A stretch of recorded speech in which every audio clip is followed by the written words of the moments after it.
Ano po ang linagay nyo sa statement of assets and liabilities nyo? And not really, because we want to know, to see where you are now and compare it with where you were before. Sa statement of asset and liability ko, na pinail ko for the first time nung ako'y naging empleyado ng CDC, 277 million ho. Walang utang. Wala yun daya? In other words, did you sort of lower it a little? No. Hindi ho naman. Ginawa ho ng accountant ko yan sa tulong ng aking abogado. Okay. Ilinahad ko ho yung inaakala kong aking mga ari-arian at aking napag-ipunan. Magkano ang sweldo nyo? Ang sweldo ko sa CDC, gross, 172,000. Tanggalin mo yung 32%.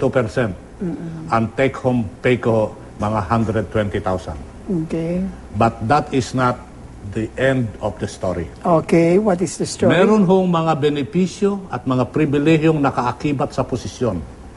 Gaya ng car, driver, communication allowance, rice allowance, dress allowance, kung ano-anong allowance. Winave ko ho lahat yun. Entitled ho ako doon sa budget na 100,000 a month representation. Hindi ko ho, kung maaari, ginagalaw yon at winave ko ho yun. Bakit? Kasi ho, pumasok ako sa gobyerno, hindi ho sa kita o sa sahod. Advokasya na lang ho ito. Yung advokasya ng presidente, walang korap, daan matuwid.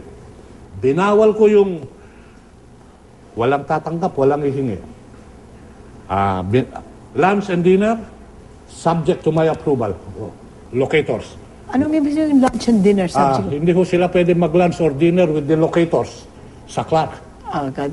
Yung mga empleyado nyo? O yung mga opisyalis ko, yung mga empleyado. Kasi, alam mo na, ang kalaban mo sa government service, perception. You know, trabaho lang tayo. Meeting, maski dito ho, hindi ho ako nagmi-meeting during office hours. Kung magmi-meeting ako ng MANCOM, before office hours or after office hours. Bakit? Dapat ho, nagtatrabaho sila during office hours, wag meeting na meeting. You know? Tayo muna. I mean, during all this time, hindi ba sila nag-alsa? Na-culture shock sila. Sabi nila, we are in shock. Sabi ko, I'm also in shock. You know, let's just help each other. Over time, nagkapit-bisig naman kami. Kailan nyo na-meet si Presidente? Hindi pa ho. Hindi pa niyo na-meet? Well, sir, Mr. President. You have not met him? Usapan ho, ganyan. Fantastic naman. In other words, he chose people that he felt were good for the job. So what is your message for the Filipinos, our kapuso? Gusto nyo ng karangyaan, gusto nyong umangat ang buhay nyo, huwag kang maging pasaway. Ha! Kinuha mo yung linya ko. Maraming salamat. Hindi na ako kailangan magsalita pagkatapos yan. Kayo na nagsabing bawal ang pasaway sa inyo. So thank you very much, Mr. Tugade. My pleasure. I am so pleased to have met you, and I am so glad that I have seen your employees and what you have done for them. So thank you, mga kapuso, for watching.